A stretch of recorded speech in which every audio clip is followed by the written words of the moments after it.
So, noch ein bisschen Ordnung gemacht. Color Scanner Pro, Innovationspreis. Der erste bei der SEMA 2020, bei SEMA 360 Grad.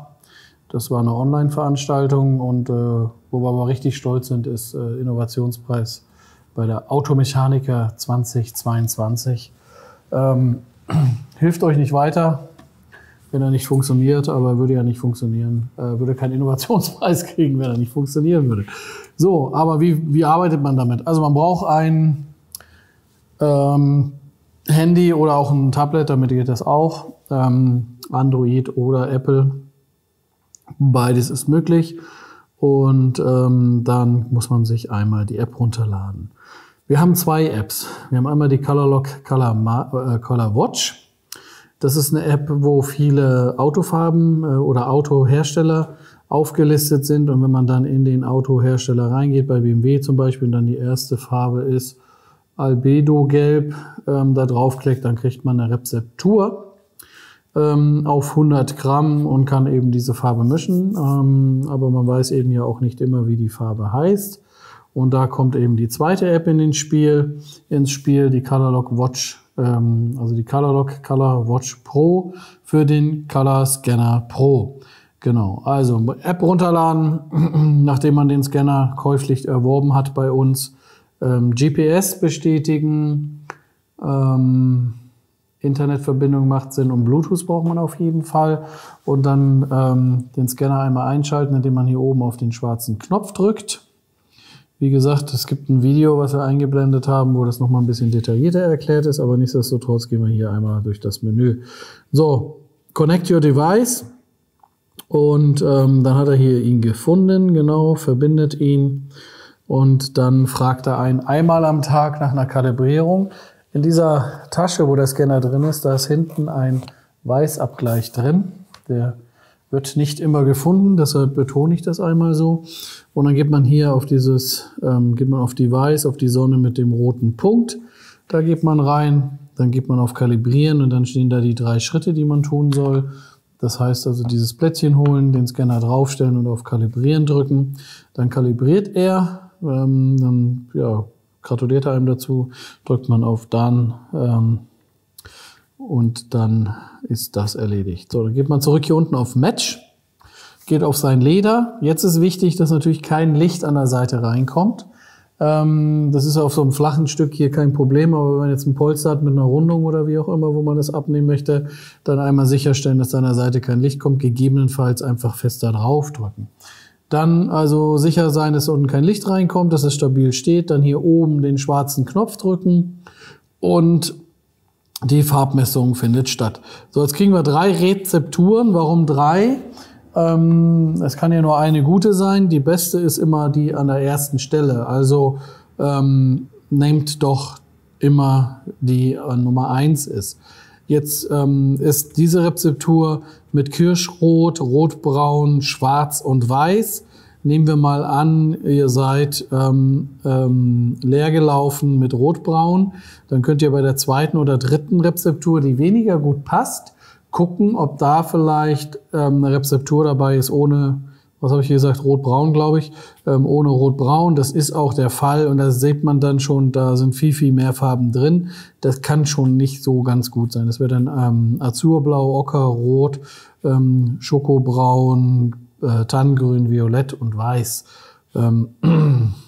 Das ist eine proper Rezeptur, muss man sagen. Ja, wir nehmen die erste. Was man noch machen kann, das sind immer auf 100 Gramm. 100 Gramm sind ungefähr 100 ml auch. Es geht nicht ganz auf. Also Weiß ist ein bisschen schwerer als, also 1 Liter Weiß ist hat mehr als 1 Kilo. Andere Farben sind ungefähr pari. Deshalb das ist nicht ganz 100 ml, aber ungefähr 100 ml, also so ein Becher voll. Mit 100 ml kann man einen ganzen Autositz nachfärben oder einen normalen kleinen Sessel nachfärben, ohne Seitenteile. Also 100 ml ist schon eine ganze Menge Farbe. Wenn man jetzt eine Sitzwange oder ein Lenkrad repariert, dann kann man auf 30 ml drunter gehen. Das machen wir jetzt auch. Und dann haben wir die Rezeptur runtergerechnet. Wenn man mehr braucht, also Wenn man einen Liter will, dann nimmt man die 100 ml, hängt hinten eine 0 dran, dann ist man, also Kommastelle um 1 verschieben, besser gesagt, und dann hat man den Liter. Ne? Also, wir wollen jetzt diese Farbe mischen, brauchen also Kirschrot, ein Griff und schon richtig, Rotbraun,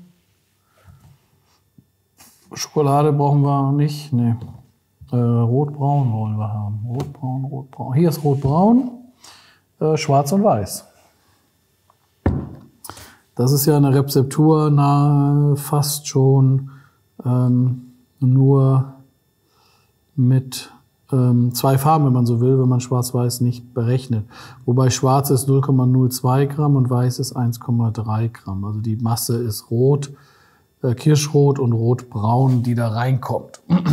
Okay, was auch Sinn macht, ist, dass man die Waage einmal kalibriert. Das ist jetzt eine Waage, die ich persönlich mir mal besorgt habe, weil hier das Eichgewicht schon da drin ist und ich viel reise, dann bietet sich das an. Wir bieten aber auch eine Waage an, natürlich, auch mit dem Eichgewicht, läuft eigentlich gleich ab. Ist auch einmal hier beschrieben bei den Wagen immer, wie das funktioniert. Ich würde empfehlen, immer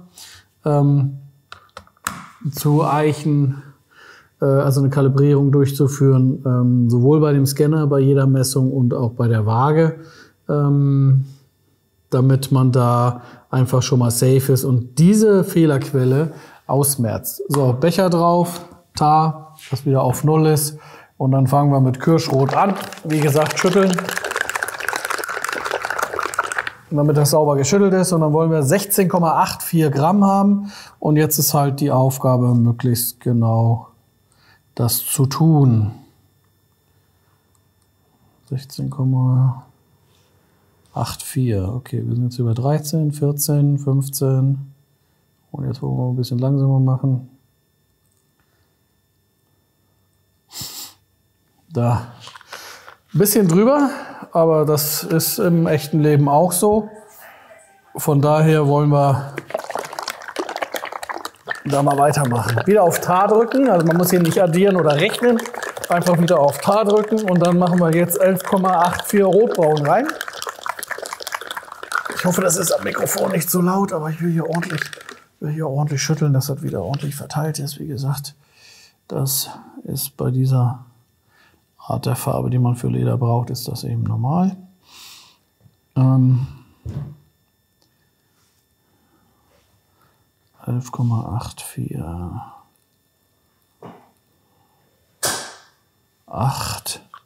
11,83.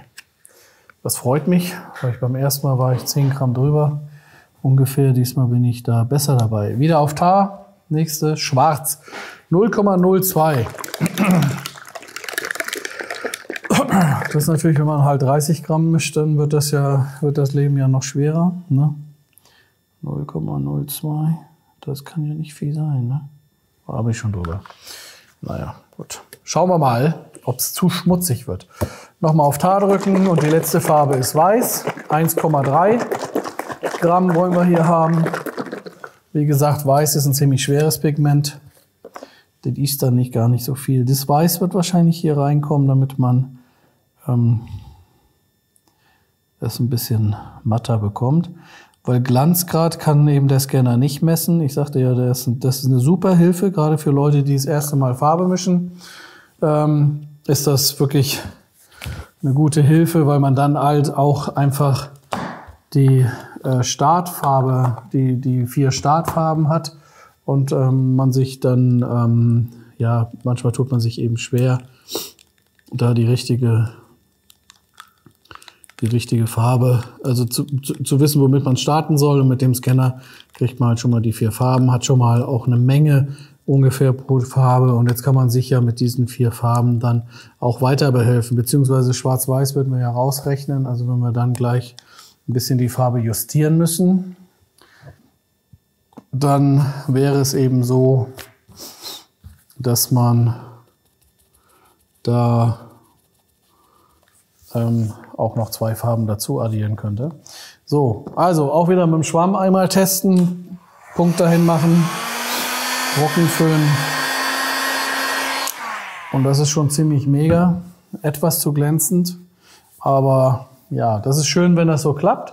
Das klappt aber eben nicht immer.